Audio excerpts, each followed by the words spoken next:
नमस्कार साथियों, कैसे हैं आप लोग।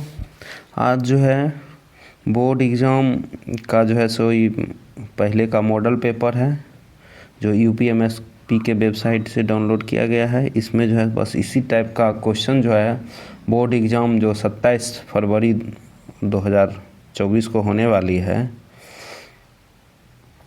तो गणित में बस इसी टाइप का क्वेश्चन पूछा जाएगा। उसी का वो फॉर्मेट है, मॉडल पेपर है। आज हम इस मॉडल पेपर को संपूर्ण सॉल्यूशन करने वाले हैं, जिसमें से कुछ क्वेश्चन तो इस तरह से हम स्क्रीन पर सॉल्व कर देंगे और कुछ क्वेश्चन जो है सो बोर्ड पर हम इसी वीडियो में सॉल्व करने वाले हैं। ठीक है, तो देखिए जो ये क्वेश्चन आने वाली है उसका पूरा डिटेल इस प्रकार है कि क्वेश्चन जो है 3 घंटे 15 मिनट टाइम रहेगा। ये सब 15 मिनट पढ़ने के लिए दिया जाता है क्वेश्चन। अब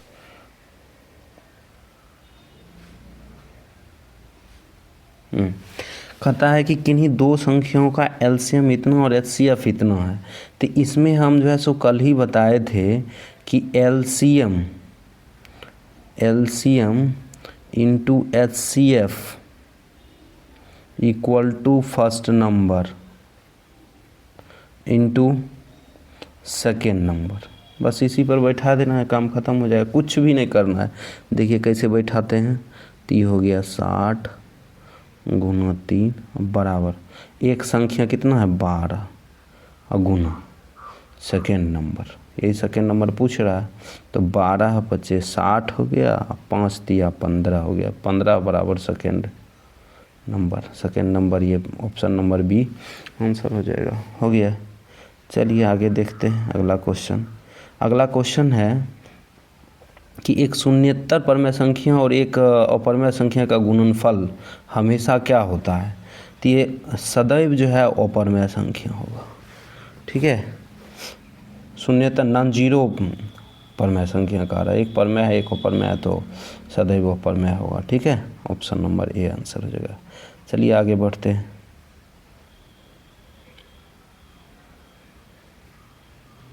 अब देखिए क्वेश्चन है कि रेखा युग्म इतना और इतना के हल होंगे। अब देखिए ये दो चर वाले रैखिक समीकरण है, तो इसके लिए जो है सो इसको हम क्या करते हैं, कंडीशन पर बैठाते हैं a1/a2 b1/b2 और c1/c2। अब इसमें देखते हैं कि अगर पहला ही दोनों ही बराबर नहीं होता है तो अद्वितीय हल होता है, तीनों बराबर होता है तो अनेक हल होता है, और तीसरा c1 c2 ये बराबर नहीं होता है तो कोई हल नहीं होता। बस इसी पर बैठाना है और कुछ नहीं करना। तो देखिए पहला है 1 ऊपर और नीचे है इधर x का 4, इधर लिखा हुआ है 2, यहाँ लिखा हुआ है 8, यहाँ है बराबर -5, यहाँ देखिए -20।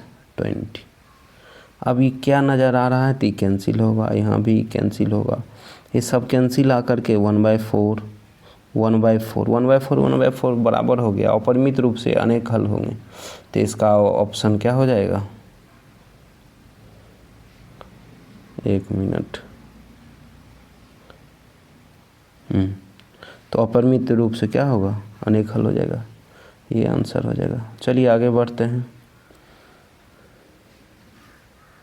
वह बड़ी से बड़ी संख्या जिससे 70 और 125 को विभाजित करने पर क्रमशः शेषफल इतना बचे। अब देखिए इस क्वेश्चन को, इस टाइप के क्वेश्चन को सॉल्व करने के लिए क्या करना पड़ता है, शेषफल अगर कह रहा है तो ध्यान देना है। शेष तो क्या करना है, सबसे पहले जो है 70 माइनस 5 कर देंगे और 125 माइनस 8 कर देंगे, तो ये हो जाता है 65 और ये हो जाता है 117। अब देखिए इसका एचसीएफ निकाल लेंगे। एचसीएफ निकालेंगे तो ये क्या नज़र आ रहा है, 13 नज़र आ रहा है, जिससे दोनों कटेगा। तो इसका मतलब देखिए अब जो संख्या था इसमें 13 से भाग देंगे तो शेषफल 5 आएगा, 13 से इसमें भाग देंगे तो शेषफल 8 आएगा। तो इस तरह से ऑप्शन नंबर क्या हो गया, ये आंसर हो गया। ठीक है, आगे देखिए अगला क्वेश्चन है क्वेश्चन नंबर 5। कहता है कि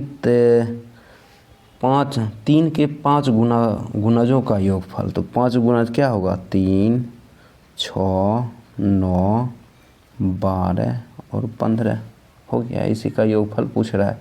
तो 6, 3, 9, 9, 18, 18, 12, 30 और 15, 45। ऑप्शन नंबर ए आंसर हो गया। ठीक है। अब देखिए यहाँ कह रहा है कि द्विघात समीकरण के बारे में कथनों पर विचार कीजिए। तो विचार कीजिए तो यहाँ पर निकालना ही पड़ेगा। यहाँ देखिए ए का वैल्यू कितना दिया हुआ है, ए का वैल्यू दिया हुआ है 2, बी का वैल्यू दिया हुआ है -4 और सी का वैल्यू दिया हुआ है 3। तो यहाँ से क्या निकालेंगे, b² - 4ac, ये डी निकालेंगे। विविध कर ही कह रहा है, वहाँ से ही कंडीशन निकल जाता है पूरा। तो विविध कर बी का वैल्यू है 4 चौक 16 हो गया -4, ए का वैल्यू कितना है 2 और सी 3। तो 16 - 24 -8 0 से छोटा हो गया। अच्छा 0 से छोटा हो गया तो देखिए पहला दिए गए समीकरण विविध कर 0 से कम है, हाँ है, तो पहला सही हो गया। ए समीकरण के कोई मूल वास्तविक, हाँ वास्तविक मूल नहीं होगा, क्योंकि 0 से जब छोटा होता है तो मूल काल्पनिक हो जाता है। अब समीकरण के विविध कर 0 है गलत, समीकरण के मूल वास्तविक गलत, तो ए बी ऑप्शन जो है इसका सही हो जाएगा। तो इस तरह से इसको हम क्या करेंगे, जब आगे घसकाएंगे तो यहाँ पर ऑप्शन दिया हुआ था 4 ऑप्शन, तो ए और बी, ये पहला ऑप्शन सही हो जाएगा। ठीक है, चलिए आगे बढ़ते हैं यहाँ से। अब यहाँ जो है दिया हुआ है कि OAB एक आयत है जिनके 3 शीर्ष इस प्रकार हैं। तब देखिए 3 शीर्ष इस प्रकार है, थोड़ा सा हम जो है सो इसको बैठाने का प्रयास करते हैं इस पर। तो देखिए 0, 3 वाई एक्सिस यहाँ आएगा और 0, 0 ये रहा एगो, बी है कितना 5, 0, 5, 0। ठीक है, तो इस तरह का आयत ही बनेगा। अब इस तरह का आयत बनेगा, ये 0, 3 है, तो ये हो गया 3, ये हो गया 5। तो इसका विकर्ण, तो विकर्ण हो जाएगा ये। अब विकर्ण ये कर्ण हो गया तो फार्मूला होता है हाइपोटेनस का स्क्वायर बराबर ये 5 का स्क्वायर और 3 का स्क्वायर हो जाएगा। अरे त्रिभुज लंब कर्ण आधार वाला हो गया ये। तो 5, 25, 3, 3, 9, 25, 9 कितना हो गया 34। इस तरह से ऑप्शन नंबर सी आंसर हो जाएगा √34। ठीक है। अब देखिए ठीक उसी प्रकार जो है सो यहाँ है समीकरण इतना का एक मूल इतना है, तो के का वैल्यू निकालिए। एक मूल इतना है, इसका मतलब एक्स का वैल्यू इसमें रखेंगे इतना, तो क्या कर देगा समीकरण को 0 कर देगा। बस इसको सॉल्व करना। चलिए आइए करते हैं। तो यहाँ 1/2 का स्क्वायर प्लस के 1/2 - 5/4 = 0। अब देखिए ये k/2 उधर चला जाएगा 5/4 और यहाँ 1/4, तो ये हो गया 6/4। ये कट के आ गया 3/2, 3/2 2 कैंसिल हो गया, के का वैल्यू 3 आ गया। के का वैल्यू कितना आ गया 3। ऑप्शन नंबर, अरे भाई इसमें तो गलत दे दिया है क्या।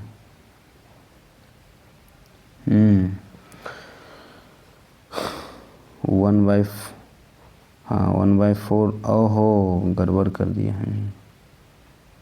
चलिए फिर से करते हैं इसको। इसमें जो है ये 1/4 हो जाएगा यहाँ पर, यहाँ 1/2 तो k/2 और ये -5/4 बराबर 0। तो k/2 = 5/4 और -1/4 होगा। ये 4/4 ही कट के 1 हो जाएगा। तो इस तरह से k का वैल्यू 2 के बराबर आ जाएगा। ऑप्शन नंबर ए आंसर हो जाएगा इसका। अब देखिए, अब कहता है 2 त्रिभुज समरूप होता है। 2 त्रिभुज समरूप कब होता है, यदि इसके संगत कोण क्या होगा, बराबर होगा।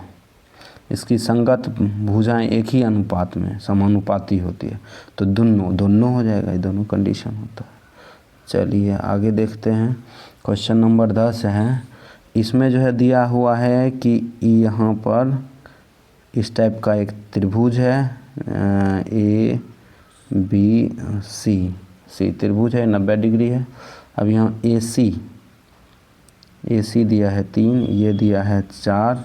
अब देखिए समकोण त्रिभुज है, 3 है, ये 4 है, तो इसको जब निकालेंगे √4 के स्क्वायर प्लस 3 का स्क्वायर तो ये आएगा 25 माने 5 आ जाएगा। ठीक है, ये हो जाएगा 5। ये माध्यिका है। ठीक है, ये माध्यिका है, ये 2.5 आएगा, ये 2.5 आएगा। माध्यिका है तो ये भी 2.5 आ जाएगा। तो इस तरह से जो है so option number A answer हो जाएगा। चलिए आगे बढ़ते हैं। ये कुछ क्वेश्चन और देख लिया जाए।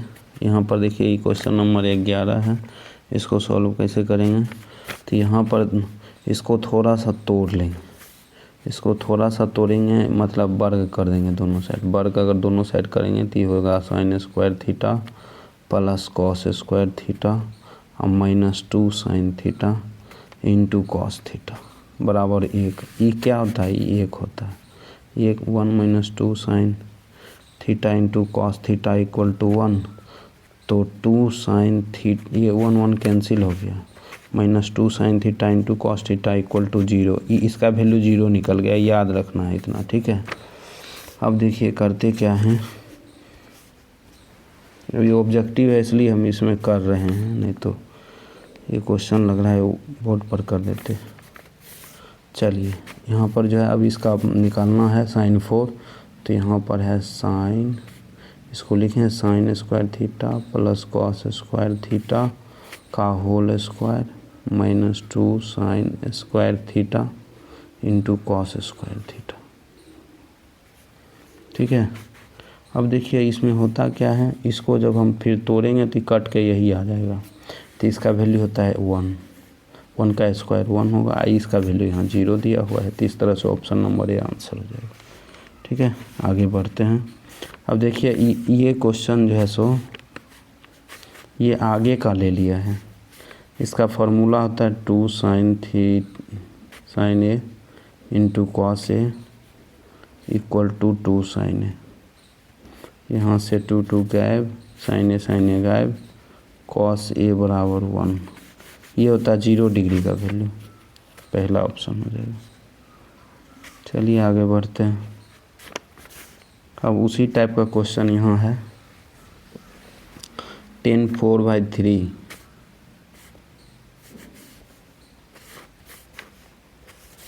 tan theta equal to 4/3। अच्छा 4/3 है, तो इसमें क्या करेंगे, अंश हर ऊपर नीचे साइन कॉस है, तो इसमें क्या करेंगे, भाग दे देंगे।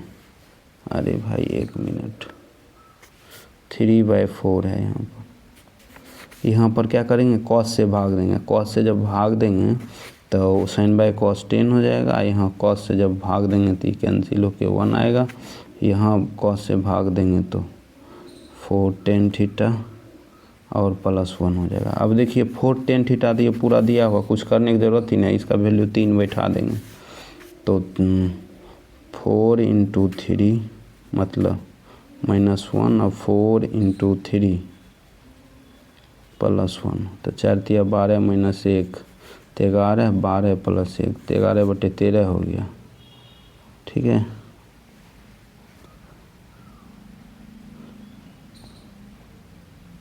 ऑप्शन गड़बड़ दिया है क्या भाई,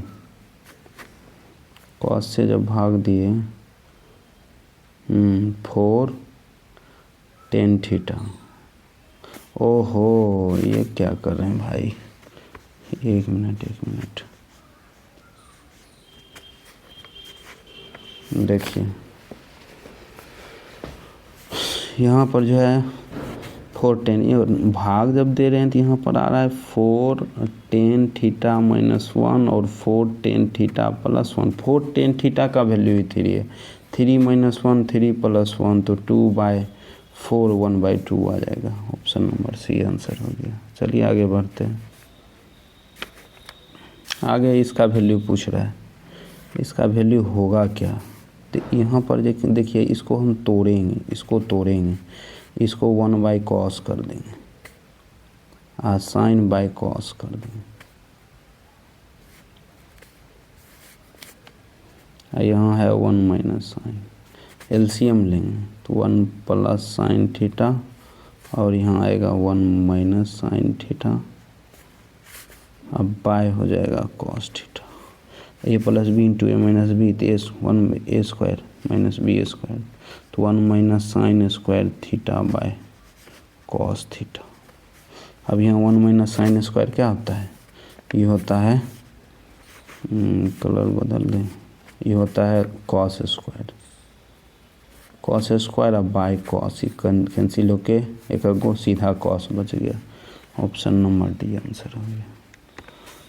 चलिए आगे क्वेश्चन देखते हैं। कहता है यदि त्रिज्यखंड वाले वृत्त त्रिज्यखंड का कोण इतना है तो त्रिज्यखंड का क्षेत्रफल ज्ञात करें।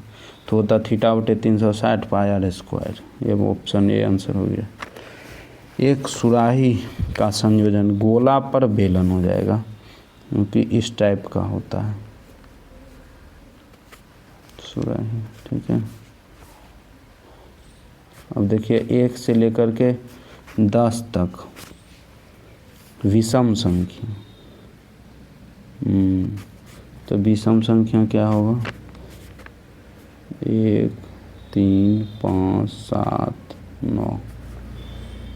माध्य पूछ रहा था, बीच वाला होना चाहिए। चलिए कर देते हैं। 3 1 4 5 9 9 18 7 25/5 तो 5 हो जाएगा, हो गया। अब देखिए माध्यिका पूछ रहा है, इसका माध्यिका पूछेगा तो 2 2 4 2 6। माध्यिका के लिए इसको सजाना पड़ेगा बढ़ते क्रम, 13 15 16 17 19 एकदम बढ़ते क्रम में सजा हुआ, 2 2 4 2 6। अब ये क्या होगा, अब शब्दों डाटा का संख्या जब सम रहता है तो 2 डाटा का योगफल होता है। तो इसका 6 है तो तीसरा टर्म और चौथा टर्म का एवरेज हो जाएगा औसत। तो 16 + 17/2 तो 7 6 13 33/2 ये आंसर हो गया सी। कुछ परीक्षणों का माध्य, अब ये माध्य माध्यिका बहुलक बुला दिया है तो इसका होता है बहुलक। बहुलक को क्या बोलते हैं मॉड। मॉड बराबर होता है median 2 minus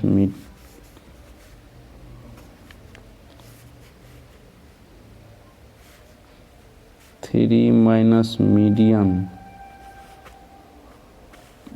3 median minus 2 mean, ये होता है, ठीक है। तो बहुलक दिया हुआ है 45, इसका वैल्यू है 45। माध्यिका पूछ ही रहा है। अब मीन दिया हुआ है 27, तो 27 दूना 54 हो गया। 54 और 45 जुटेगा तो 99 होगा। 3 ME 3 से जब कटेगा तो 33 आएगा। ऑप्शन नंबर बी आंसर हो गया। ये फार्मूला हम बताए हुए। अब देखिए कहता है जब एक पासे को फेंका जाता है, पासे को फेंका जाता है तो 3 से छोटी एक विषम संख्या, 3 से छोटी विषम संख्या तो 1 ही होगा।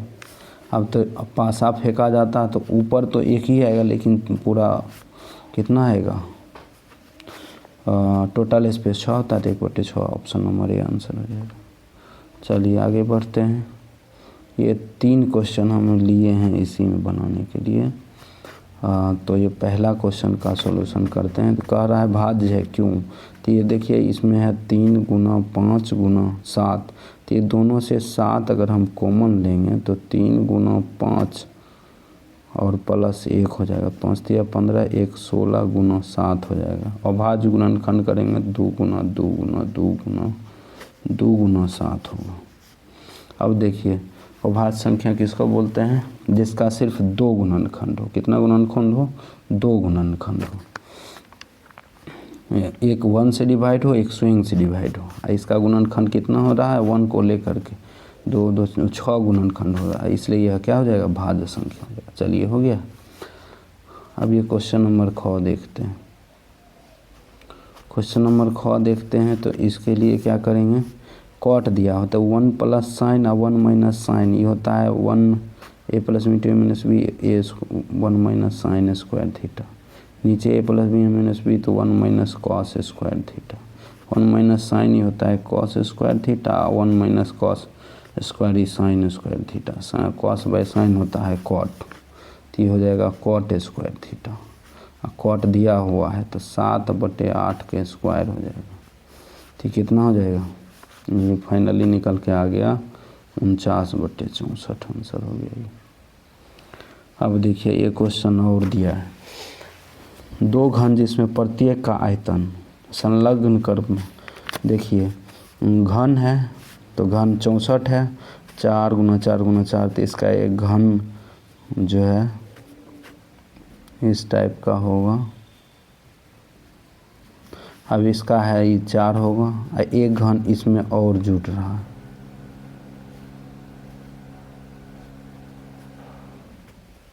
ठीक है, एक घन जब इसमें और जुट रहा है तो ये हो जाएगा 4, ये 4, 8, तो ये लंबाई 8 हो जाएगा, L का वैल्यू 8 हो गया, B 4 है और H 4 है।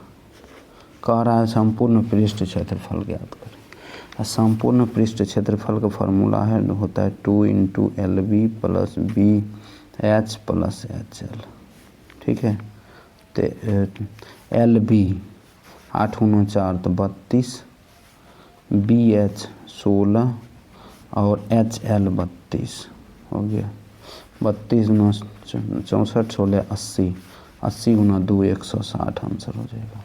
चलिए बाकी जो क्वेश्चन बचा है इसको आइए बोर्ड पर देखते हैं इसका सॉल्यूशन। आइए देखते हैं मॉडल पेपर का सॉल्यूशन हम कर रहे हैं। तो ऑब्जेक्टिव जो बता रहे थे स्क्रीन पर, तो उसी के साथ जो है सो क्वेश्चन नंबर 1 का क ख ग 3 का सॉल्यूशन उसमें किए हैं।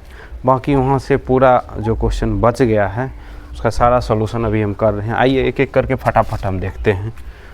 देखिए ये क्वेश्चन है माध्य ज्ञात करें, जिसमें ये डाटा दिया हुआ है और ये फ्रीक्वेंसी बारंबारता दिया हुआ है। तो इसके लिए हम क्या निकालते हैं, वर्ग चिन्ह x, तो ये दोनों को जोड़ते हैं तो और 2 से भाग देते हैं तो 15, ये आएगा 25, ये 35, ये कितना आएगा 45, 55, 65।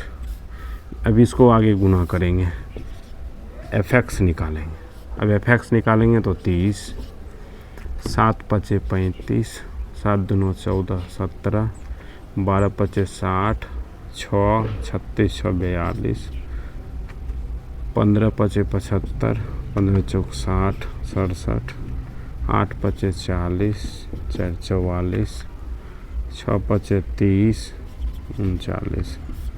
अब देखिए इसको हम जब ऐड करते हैं तो ये 21 30 आता है। तो इस तरह से हम क्या करते हैं, माध्य बराबर होता है sigma of fx upon sigma of f।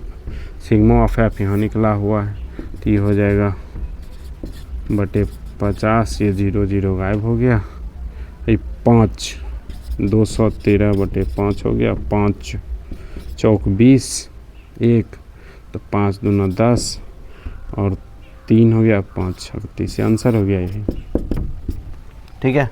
आइए क्वेश्चन और देखते हैं आगे। देखिए एक क्वेश्चन है इसका इसी का है अंगों। क्वेश्चन है कि A और B पॉइंट दिया हुआ है, उसका कोऑर्डिनेट दिया हुआ है, यहाँ है 6 और यहाँ है 10। चलिए इसको यहाँ है 3 और यहाँ है 8 और यहाँ कोई पॉइंट है, ठीक है, मान लेते हैं ये P है। इसका कोऑर्डिनेट दे दिया है -4 6 और ये पूछ रहा है कि किस अनुपात में विभाजित करती है इसको।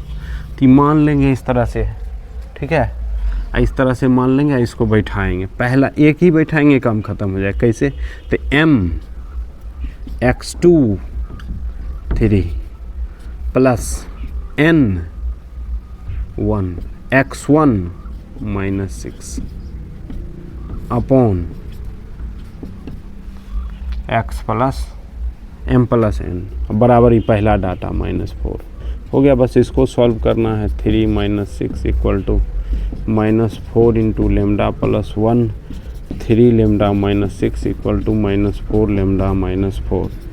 ये इधर आएगा माइनस, ठीक है, इधर आएगा तो यहाँ हो जाएगा 7 लेमडा, ये उधर चला जाएगा, ये उधर चला जाएगा, ये इधर आ गया, ये इधर चला जाएगा, इधर आएगा तो 6 - 4 इक्वल टू 2, यहाँ 7। लेमडा का वैल्यू कितना हो गया 2/7।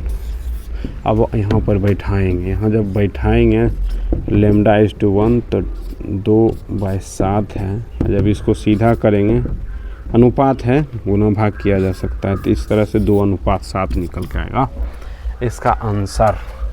चलिए इसी क्रम में आगे बढ़ते हैं। इसी का एक का 4 नंबर क्वेश्चन देखते हैं। 4 नंबर कहता है कि x तथा y में संबंध स्थापित करें, संबंध स्थापित करें। तो फिर और दिया हुआ क्या है कि बिंदु जो है XY का डिस्टेंस, एक है 3 6 दिया हुआ और दूसरा है -3 और 4, इससे बराबर है डिस्टेंस। मान लेते हैं ये है P, ये है A, ये है B। ये बिंदु जो है ना ये बराबर है, ये क्या है PA इक्वल टू PB है। तो XY में संबंध स्थापित करना, ये था क्वेश्चन नंबर 4। अब इसको सॉल्व करेंगे तो PA इक्वल टू PB, इसको वर्ग कर देंगे, दूरी सूत्र का फार्मूला लगा देंगे। P वाला पहले लिखें, पहले इसका कोऑर्डिनेट। अब इधर पहले लिख रहे हैं इसका कोऑर्डिनेट, तो इधर यहाँ भी पहले लिखेंगे। ऐसा नहीं कि एक का पहले ई वाला लिखना है, दूसरे का पहले ई वाला, तो साइन में गलती हो जाता है। चलिए करते हैं। यहाँ पर क्या आता है x - 3 का होल स्क्वायर। हालांकि स्क्वायर रहता है तो कोई फ़र्क नहीं पड़ता है, ठीक है। अब जोड़ घटा होने वाला रहता है तो घटा के बदला में जोड़, जोड़ के बदला में घटा हो जाएगा। डिजिट अगर रहेगा तो वहाँ पर फ़र्क पड़ेगा, इसलिए एक ही ऑर्डर में लेना है बस। तो y - 6 का whole square equal to x + 3 का होल स्क्वायर, y - 4 का होल स्क्वायर। इसको कर देंगे सॉल्व। सॉल्व करेंगे तो a square - 2ab, b square 12y 36, x square 6x 9, इसको तोड़ेंगे plus y square 8y plus 16। यहाँ देखिए x स्क्वायर y स्क्वायर सब कैंसिल हो गया, ई माइनस में है, इसलिए सबको उधर ले जाएंगे।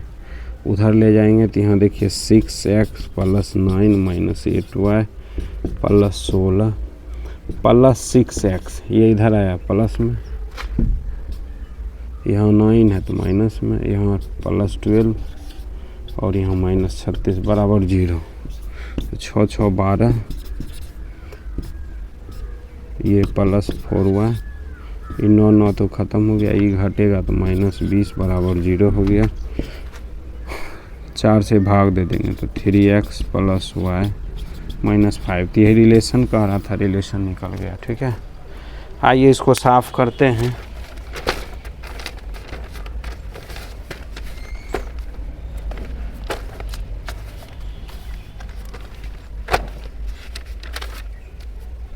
क्वेश्चन नंबर 2 देखते हैं।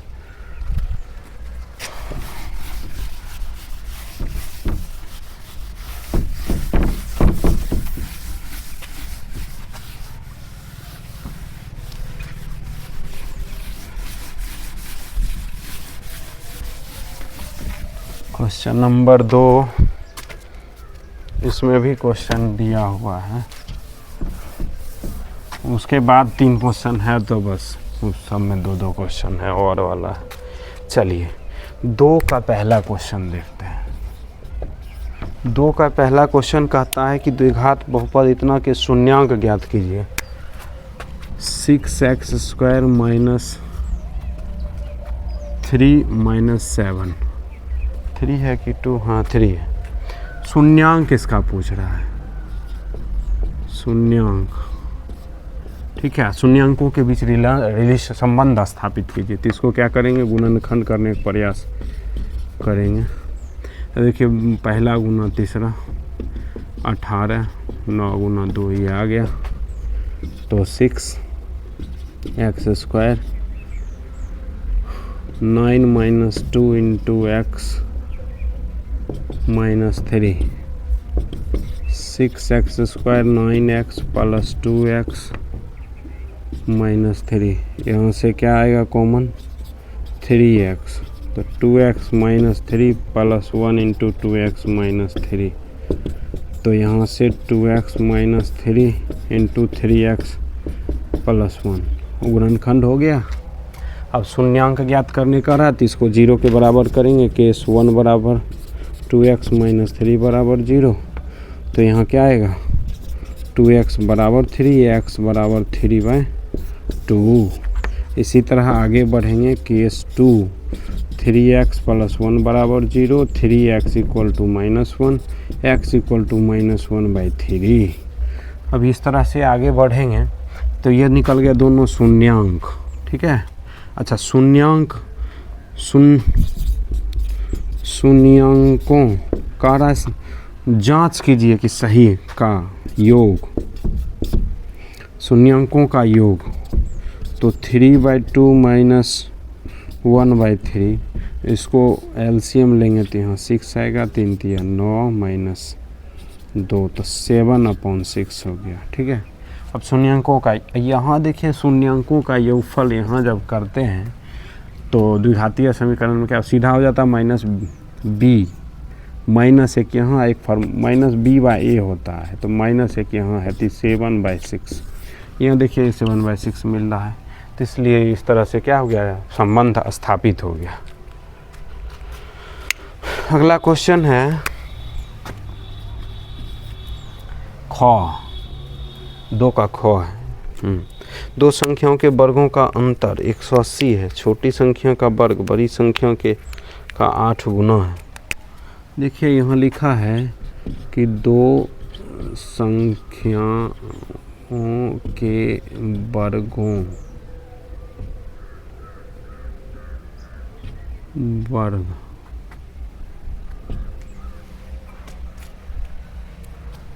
वर्गों का अंतर 180 है। अब देखिए कुछ और लिखा है, छोटी संख्या का वर्ग, छोटी संख्या का वर्ग बड़ी संख्या के 8 गुने के बराबर है। तो संख्या ज्ञात कीजिए, बस यही है। तो मान लेते हैं छोटी संख्या बराबर x, बड़ी संख्या बराबर y, ठीक है। तो क्वेश्चन क्या कहता है, छोटी संख्या का वर्ग बड़ी संख्या के 8 गुने के बराबर है, समीकरण 1। अच्छा, बड़ी संख्या है y माइनस एक्स स्क्वायर, वर्गों का अंतर 180 है। अब यहाँ x का वैल्यू बैठा देते हैं, 8y माइनस बराबर 0, बस इसको गुणनखंड कर लेना है, काम खत्म हो जाएगा। कैसे होगा गुणनखंड, आइए करते हैं। 18 गुना 10, 10 में 18 में 10 घटेगा, 8 बचेगा, हो तो गया। ये हो जाएगा 18y minus plus 10y minus 180 बराबर 0, y minus 18 plus 10 into y minus 18, तो y minus 18 into y plus 10 बराबर 0।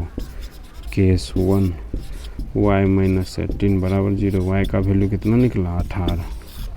और केस 2 करेंगे तो y प्लस 10 बराबर 0, y का वैल्यू कितना निकलेगा 10। क्या संख्या है तो संख्या माइनस में होगा, नहीं होगा, वर्गों का योगफल दिया, ये नहीं होगा। तो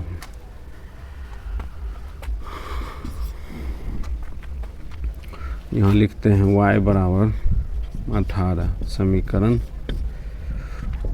1 में रखने पर,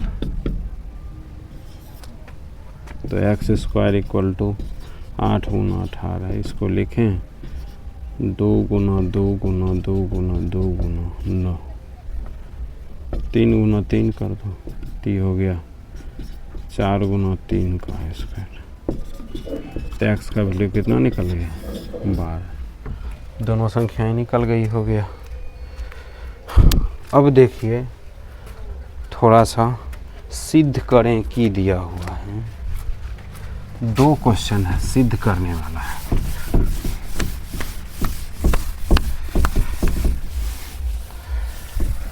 गो 2 का गो अब बताएंगे।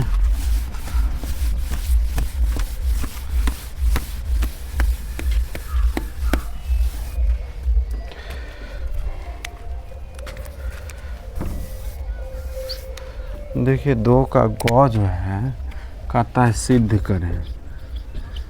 सिद्ध करें, क्या सिद्ध करें? तो सिद्ध करें किसी वृत्त के किसी व्यास के सिरों पर खींची गई स्पर्श रेखा।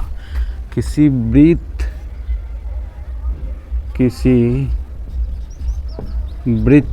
के व्यास पर खींची स्पर्श रेखा समांतर होती है। ठीक है। अब देखिए ये वृत्त है, ये व्यास है, इस पर रेखा खींच लिए हैं।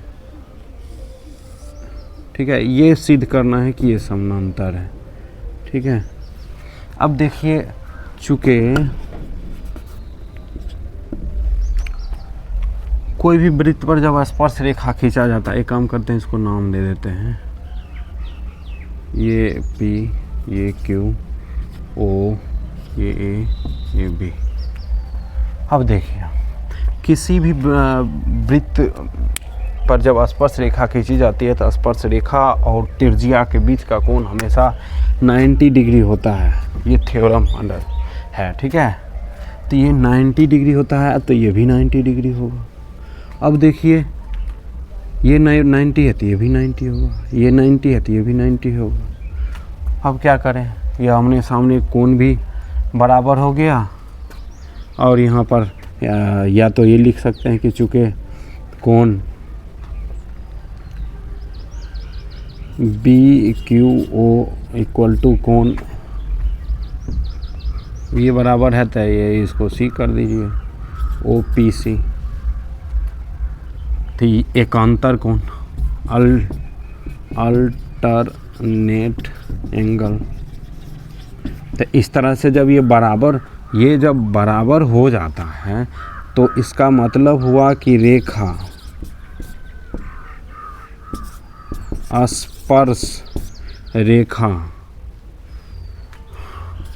A तथा B दोनों समांतर होंगे। एक छोटा सा था, ज़्यादा कुछ नहीं था। चलिए ये था गौ, इसी का घौ है। घौ क्या है कि सिद्ध कर कीजिए कि किसी बाह्य बिंदु से सिद्ध करें कि किसी बाह्य बिंदु से वृत्त पर खींचा गया स्पर्श रेखा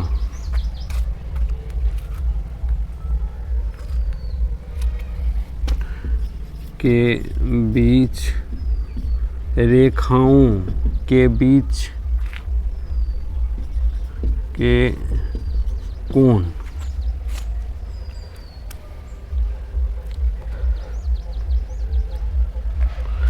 स्पर्श बिंदुओं को मिलाने वाले रेखाखंड द्वारा स्पर्श बिंदुओं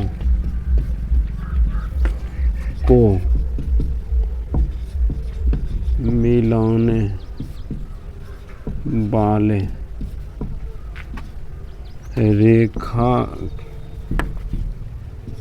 रेखाखंड द्वारा केंद्र पर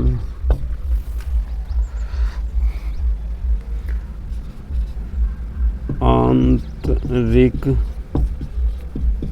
कोण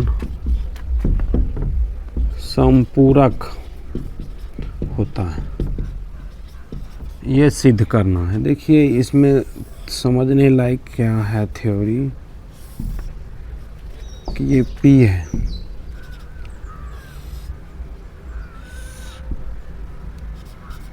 ये स्पर्श रेखा, इसमें कह रहा है कि बाह्य बिंदु से स्पर्श रेखा, तो ये स्पर्श रेखा ये बी ओ, ये स्पर्श रेखा खींच दिए हैं। कौन कौन? ए पी और ए बी पी, दो स्पर्श रेखा खींच दी। स्पर्श बिंदुओं को मिलाने वाले रेखाखंड, स्पर्श बिंदु कौन है? तो स्पर्श बिंदु ये है जहाँ पर मिल रहा है, मिलाने वाले रेखाखंड द्वारा। अब देखिए ये जो रेखाखंड है टुकड़ा द्वारा केंद्र पर आंतरिक कोण जो बन रहा है, ये तो सिद्ध क्या करने के लिए कह रहा है? तो सिद्ध करने के लिए कह रहा है कि बी पी ए बराबर बी पी ए प्लस कोण ए ओ बी बराबर 180। ठीक है, एक दूसरे का संपूरक होता है, यही सिद्ध करना है। आइए देखते हैं होता है कैसे। तो इसको देखिए समझने के लिए क्या करना पड़ेगा? तो सबसे पहले जो है इसका कुछ थ्योरी होता है। थ्योरी क्या होता है कि कोई भी बाहर बिंदु है तो स्पर्श रेखा, दो स्पर्श रेखा खींची जाती है और दोनों स्पर्श रेखा एक दूसरे के क्या होता है? बराबर होता है, माने ये इसके बराबर होता है। ये क्लियर हो गया? अच्छा, ये इसके बराबर होता है, ये भी क्लियर हो गया।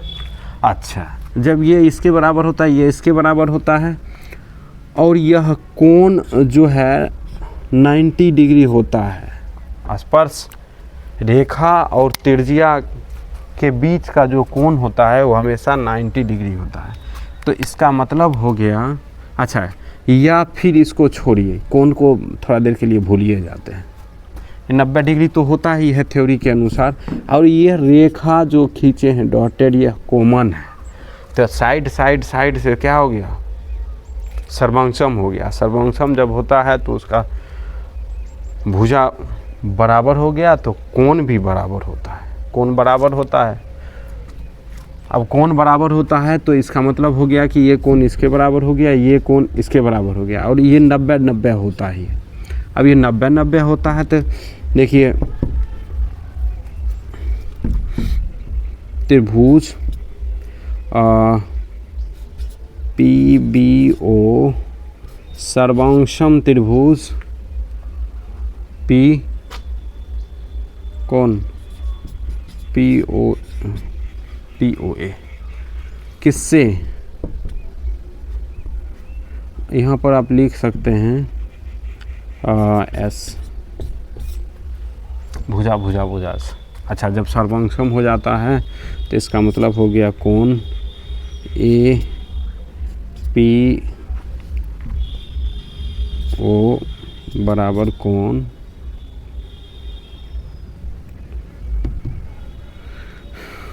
कौन सा कोण?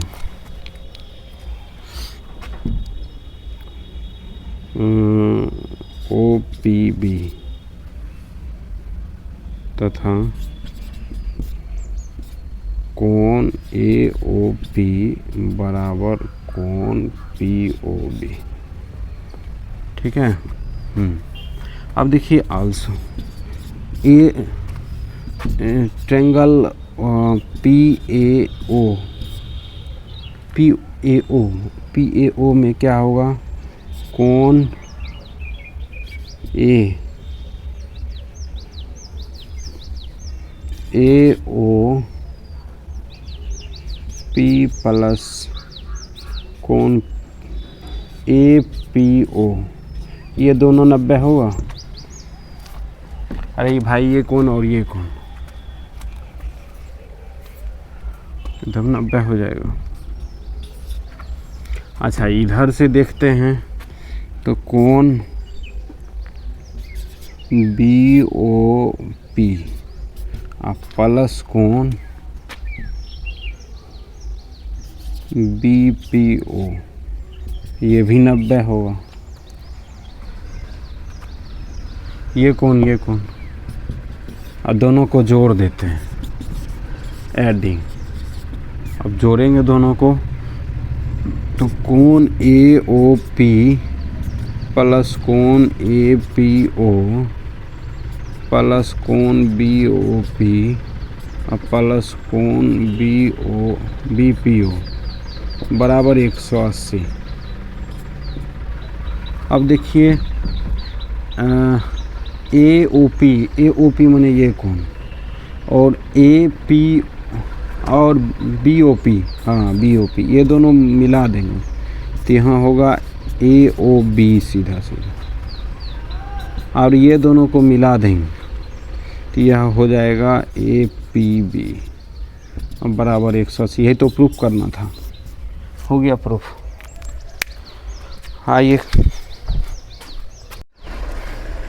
आइए देखते हैं 2 का अंगों क्वेश्चन नंबर है। क्वेश्चन है कि एक थैले में 3 लाल, मान लीजिए ये कोई थैला है, इसमें 3 गो लाल है, 5 गो काले हैं, ठीक है। कह रहा है इस थैले में से एक गेंद निकाली जाती है, इस गेंद की क्या प्रायिकता की गेंद लाल रंग की हो। सबसे पहले क्या करेंगे, NS लिखेंगे, सिंपल स्पेस, माने टोटल कितना है तो 8 हुआ है।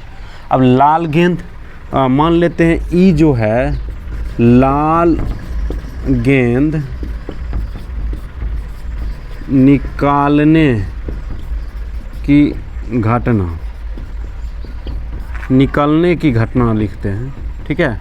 तो NE का वैल्यू क्या होगा, लाल गेंद है कितना, लाल गेंद है 3 गो, ठीक है। तो लाल गेंद निकलने की प्रोबेबिलिटी बराबर लाल गेंद जितना अवेलेबल है और टोटल, तो इस तरह से 3/8 इसका क्या हो जाएगा, पहला का आंसर हो जाएगा। अब कह रहा है नहीं निकलने, तो देखिए क्या होता है प्रोबेबिलिटी में होना और नहीं होना दोनों का योगफल हमेशा 1 के बराबर होता है। तो ये होने वाला निकाल चुके हैं, नहीं होने वाला निकालना है, तो ये हो जाएगा E' = 1 - 3/8, तो ये हो जाएगा 5/8। तो ये नहीं निकलने वाला आंसर, ये दूसरा का ऑप्शन क्वेश्चन जो था, ये दूसरा, इसका आंसर हो जाएगा 5/8। चलिए क्वेश्चन नंबर 2 का चौर ये देखते हैं। इसमें देखिए, इसमें लिखा हुआ है कि माध्यिका, इसी को माध्यंक भी बोलते हैं, ठीक है। ये दिया हुआ है 28.5 और दिए हुए बारंबारताओं का योगफल है 60। तो x और y का वैल्यू, यहाँ देखिए x दिया है, यहाँ y दिया है, इसी टेबल से इसका वैल्यू निकालना थी। इसके लिए क्या करेंगे, सबसे पहले कैपिटल F निकालेंगे, मतलब संचयी बारंबारता। संचयी बारंबारता निकालेंगे तो इसको ये 5 + x हो जाएगा, तो जुटेगा नहीं दोनों, ये हो जाएगा 25 + x, ये जुटेगा तो 40 + x, और ये जुटेगा तो 40 + x + y, और यहाँ हो जाएगा 45 + x + y, ठीक है। तो इसका मतलब हो गया कि ये दोनों योगफल है बराबर होता है, मतलब 45 + x + y, ये 60 के बराबर दिया हुआ है टोटल।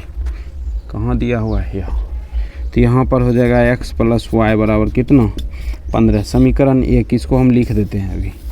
अब करते हैं आगे सॉल्व। आगे क्या करेंगे, तो यहाँ देखिए इसमें माध्यिका, इसको इससे डिनोट करते हैं, 28.5 दिया हुआ है। इसका मतलब है कि माध्यिका वर्ग उसका जो होगा 20 से 30 के बीच होगा। माध्यिका वर्ग 20 से 30 के बीच अगर होगा तो L का मान हमको दिखाई दे रहा है क्या, 20, और स्मॉल f माध्यिका वर्ग की बारंबारता 20 दिया हुआ है। कैपिटल F माने माध्यिका वर्ग के ठीक पहले वाले वर्ग की बारंबारता, ये संचयी बारंबारता, तो 5 + x हो जाएगा, हो गया। और H माध्यिका वर्ग का हाइट 10 दिखाई दे रहा है, 10 से 20। अब बैठा देंगे, कुछ नहीं करेंगे, इसको बैठाएंगे इस फॉर्मूला पर, तो जो है यहाँ पर ME = L प्लस ये n, ये होता है n/2 minus capital F by H by small f into h, ये फार्मूला पर बैठाना है। चलिए यहाँ पर इसको बैठाते हैं तो ई दिया हुआ है 28.5 इक्वल टू एल का वैल्यू 20, n/2 मतलब ये 30 हो जाएगा। कैपिटल एफ ये है 5 + x। एक मिनट रुकिए, इसको इधर साफ करके करते हैं बीच में।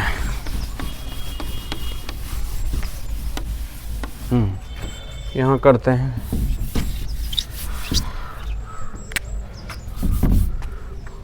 ME equal to L + n/2 minus capital F upon small f into h. ये है 20, ये है 28.5, यहाँ n/2 30, ये है 5 + x। इस तरह से लिख देते हैं। आई F 20 और ये दिया है 10, ये कट गया इस तरह से, ये इधर आके घट जाएगा तो 8.5 हो जाएगा। और यहाँ ये हो जाएगा 30 - 5 - x/2, क्रॉस मल्टीप्लाई कर देंगे तो 8.5 दोनों 17 हो जाएगा, ई घटेगा 25। ये इधर आ जाएगा तो x बराबर 25 - 17 बराबर हो गया 8, x का वैल्यू निकल गया 8। ठीक है, तो x बराबर 8 समीकरण 1 में रखने पर, तो यहाँ पर 1 में रखेंगे तो 8 + y बराबर 15, y का वैल्यू हो गया 15 - 8, y बराबर 7।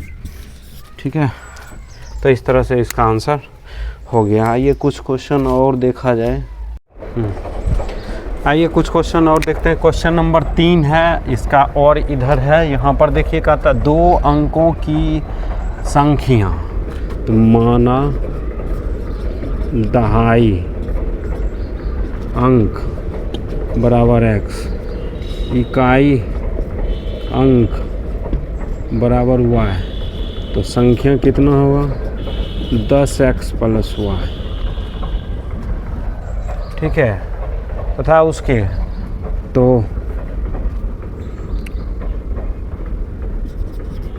अंकों का स्थान बदलने पर प्राप्त संख्या, तो 10y + x। प्रश्न के अनुसार दोनों का योगफल, तो x + y 10y + x बराबर है 66, तो 11x 11 y बराबर 66, x + y बराबर 6। अब कहता है कि यदि अंकों का अंतर, तो अंकों का अंतर x - y बराबर है 2। बस इसको सॉल्व कर लेना है। देखिए एक बार ऐसे ही जोड़ देंगे तो 2x बराबर 8, x का वैल्यू निकल गया 4, x का वैल्यू 4 डालेंगे तो y का वैल्यू कितना आएगा, y का वैल्यू 2 आएगा। तो इसमें आंसर क्या क्या हो सकता है, तो अंक मान लीजिए इसको बड़ा इसको छोटा कर देंगे तो पलट जाएगा। मतलब क्या होगा, अगर यहाँ पर रखेंगे ये तो 42 आएगा, ठीक है, 10 × 40 + 2 42, या फिर 24, तो ये दोनों आंसर हो जाएगा। ठीक है, आइए इधर की क्वेश्चन देखते हैं। क्वेश्चन नंबर उसी का अथवा है, इसको लिखेंगे माना नूरी की वर्तमान आयु, इसका वर्तमान x मान लिए, और सोनू की वर्तमान आयु को y मान लेते हैं। 5 वर्ष पूर्व नूरी की आयु, तो x - 5 हो जाएगा।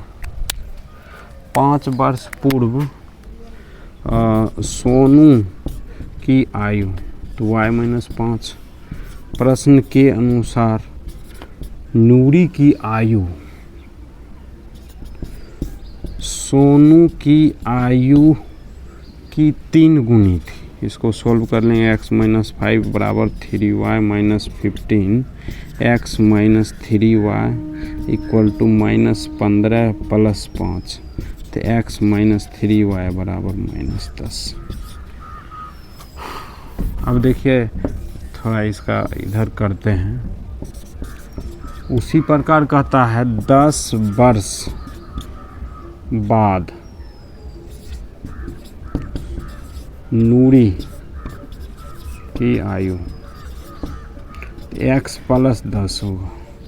10 वर्ष बाद सोनू की आयु तो y प्लस 10 होगा। प्रश्न के अनुसार x प्लस 10 बराबर y प्लस 10 का दोगुनी हो रह जाएगी।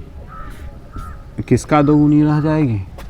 सोनू की आयु की दोगुनी रह जाएगी। ये कह रहा था क्वेश्चन। तो x plus 10 equal to 2y plus 20, x minus 2y equal to 10। ये दोनों को सॉल्व कर लेंगे, बस रिजल्ट आ जाएगा। देखिए सॉल्व कैसे करते हैं। तो सॉल्व के लिए थोड़ा सा साफ करना पड़ेगा इधर वाला। चलिए इसको सॉल्व करते हैं। तो यहाँ पर x minus 3y equal to minus 10 और x minus 2y equal to 10। अभी इसको घटा देते हैं। इसको घटा देंगे, ये ख़त्म हो जाएगा। यहाँ y बचेगा, यहाँ 20 हो जाएगा। y का वैल्यू कितना निकल गया? 20।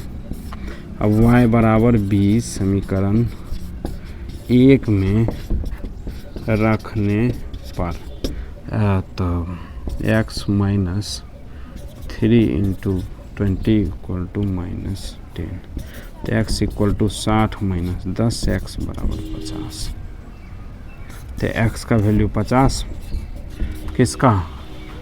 नूरी की आयु 50 वर्ष और उसका आयु 20 वर्ष। इस तरह से ये आंसर हो गया।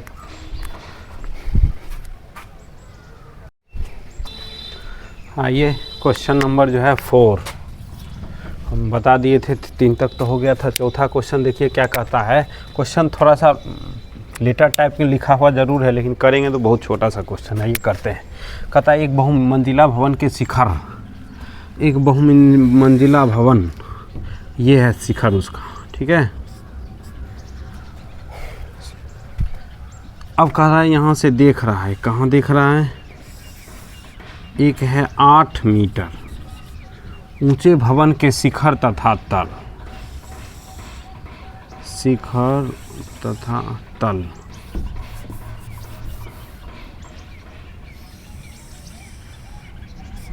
कुछ इस टाइप का है, ठीक है। अब नमन कोण दिया हुआ है, इसका मतलब हुआ कि अब नमन कोण इस टाइप करता है। ये 30 तो ये भी 30, और ये 45 तो ये भी 45, तो ये 45 होगा और ये 30 होगा। तो बहुत स्टूडेंट उल्टा लिख देता है यहीं पर, बस गड़बड़ हो जाता है, ठीक है। आइए, बहुमंजिला भवन की ऊंचाई बस इतना ही दिया हुआ और कुछ भी नहीं दिया हुआ है। तो देखिए ये 8 है, तो ये भी कितना होगा? 8 मीटर, ठीक है। अब देखिए ये x, तो ये इसको हम h लिख देते हैं, ठीक है। नाम दे देते हैं A B C D E। तो यहाँ लिखते हैं त्रिभुज ADE से। तो यहाँ क्या करेंगे? 30 लगाएंगे। लंब बटा आधार होगा, h/x आएगा। ये होता है 1/√3, 1/√3 h/x हो जाएगा, माने x इक्वल टू √3h, समीकरण 1। अब ये x है तो ये भी x है। अब इधर लिखते हैं त्रिभुज ABC से। अब पूरा देखिए यहाँ भी tan थीटा लगेगा, tan 45 बराबर हो जाएगा लंब 8, ये पूरा प्लस h बटे x। तो ये होता है 1 बराबर 8 प्लस h बटे x। तो ये हो जाएगा x equal to 8 plus h, ठीक है। अब दोनों में से दोनों को बस हल करना है और कुछ भी नहीं करना है। तो समीकरण 1 एवं 2 से दोनों x दिया हुआ है तो 8 + h बराबर √3h, ये h उधर चला जाएगा तो h बराबर √3h माइनस h, तो h इक्वल टू √3 - 1 × h, तो 8/√3 - 1 इक्वल टू h। ठीक है, अब देखिए थोड़ा सा इसको ठीक कर देते हैं। x ये √3 - 1 तो परमेयकरण, हर परमेयकरण करेंगे यहाँ पर √3 + 1। जब इसको 8√3 + 1 लिखेंगे तो a + b - b² - b², 3 √3 का स्क्वायर 3 - 1 तो 2, यहाँ 2 कट गया तो ये आ गया 4 और √3 + 1, ये निकल के आया h का वैल्यू।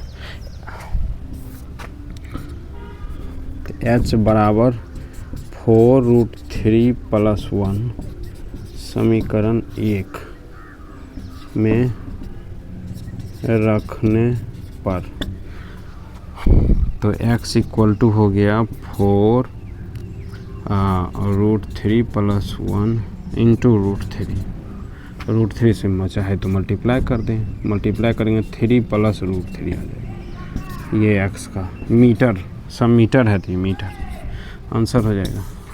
ठीक है, तो इस तरह से जो है बहुमंजिला भवन की ऊंचाई, बहुमंजिला भवन की ऊंचाई जो है कितना हो जाएगा 8 + h, h का वैल्यू इतना था 8 + 4 इंटू √3 + 4 + 1, और जब अलग अलग करेंगे तो 4√3 + 4, ये 12 + 4√3, ये आ जाएगा आंसर। 12 + 4√3 एक बहुमंजिला की हाइट हो गया, और ये भी उतना ही आएगा x। अरे x इसी को अलग कर दो ना, 12 + 4√3।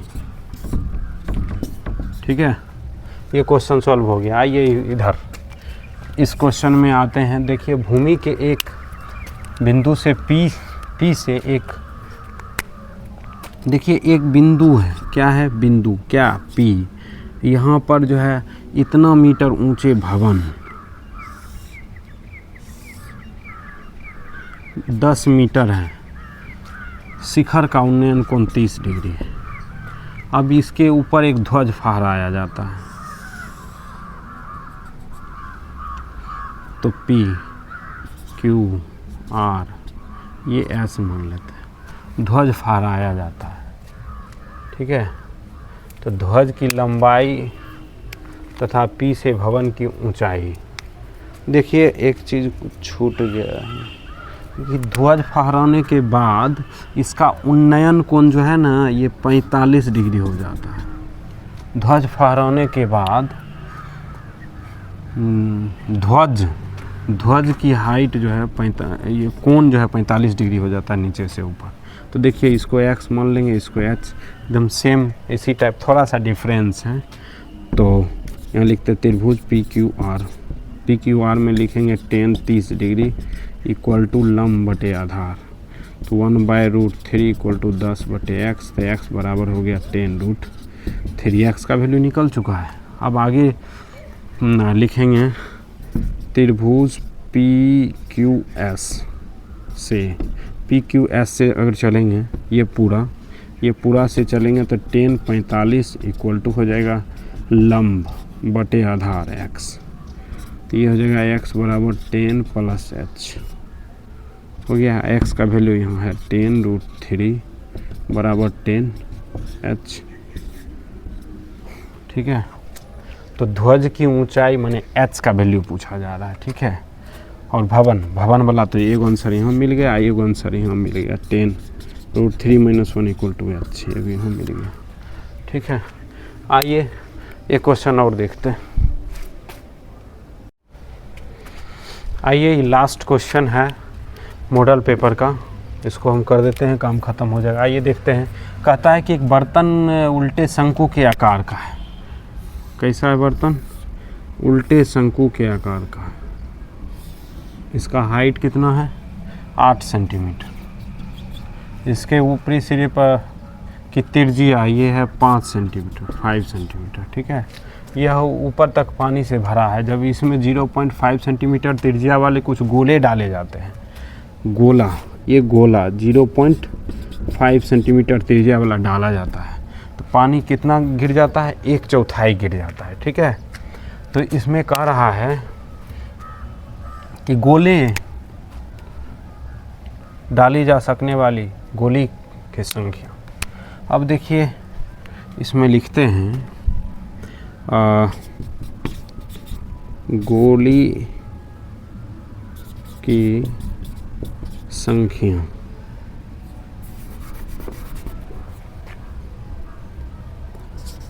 पानी में डाला गया गोली की संख्या बराबर। देखिए अब कहता है 1/4, मतलब इसके आयतन का चौथा भाग, 1/4 गुना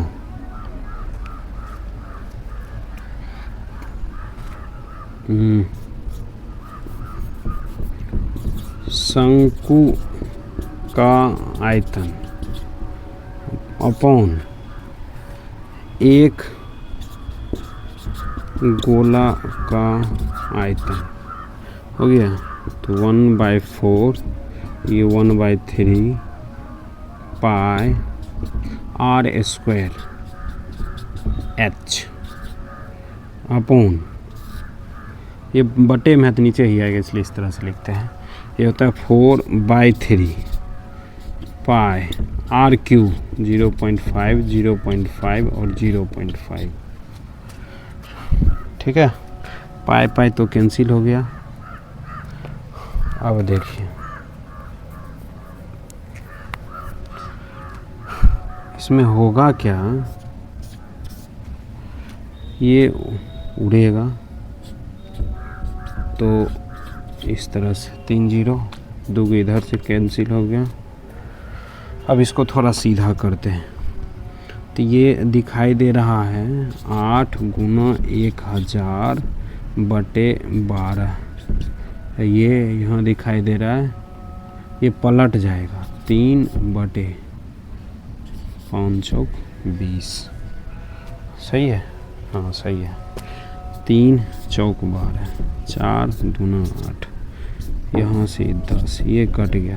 तो इस तरह से गोली की संख्या कितना निकल के आया, 1, मतलब 100।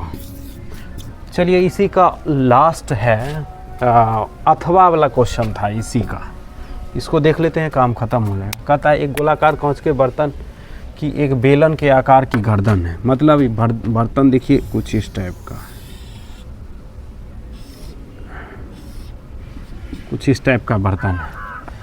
तो यहाँ पर कहता है जिसकी लंबाई ये है 8 सेंटीमीटर, इसका व्यास है ये है 1 त्रिज्या, अच्छा इसका है ये R जो है ये है 5 सेंटीमीटर, ठीक है। अब कह रहा है कितना इसमें पानी भरा जा सकता है, तो यहाँ सीधा लिखते हैं बर्तन का आयतन बराबर गोला का आयतन प्लस बेलन का आयतन। तो 4/3 पाई r³ मान लेते हैं, इसको कैपिटल कर देते हैं, इसको स्मॉल कर देते हैं। तो यहाँ r³ प्लस बेलन तो पाई r² h, तो पाई तो कॉमन बाहर निकल जाएगा, ठीक है। यहाँ हो जाएगा 4/3 कैपिटल R, तो यहाँ देखिए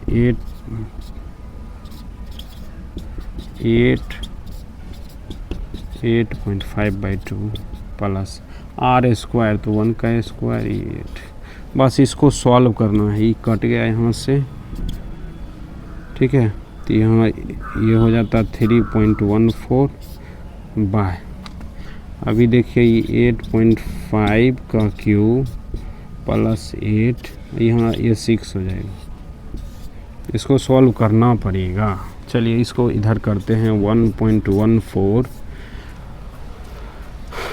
ये देखिए ये होता है 614 हम गुना करके लाए हैं। अब देखिए बाय 6 यहाँ 8, एलसीएम ले लेंगे 3.14 बाय 6, यहाँ जब एलसीएम लेंगे 614 125 प्लस ये कितना होता है 48। अब तो इसको जब जोड़ेंगे तो 6.14 इंटू 662 125 बाई 6। जब इसको हम गुना करेंगे तो ये आता है 79.0725। अब बाई 6 जब ये भाग देते हैं तो 346.5 सेंटीमीटर होता है। हो गया। तो इस तरह से जो बच्चा वो आंसर दिया था 345 वो गलत था। इसका आंसर 346.5 होगा। चलिए रहने देते हैं। हो गया मॉडल सेट कंप्लीट। धन्यवाद।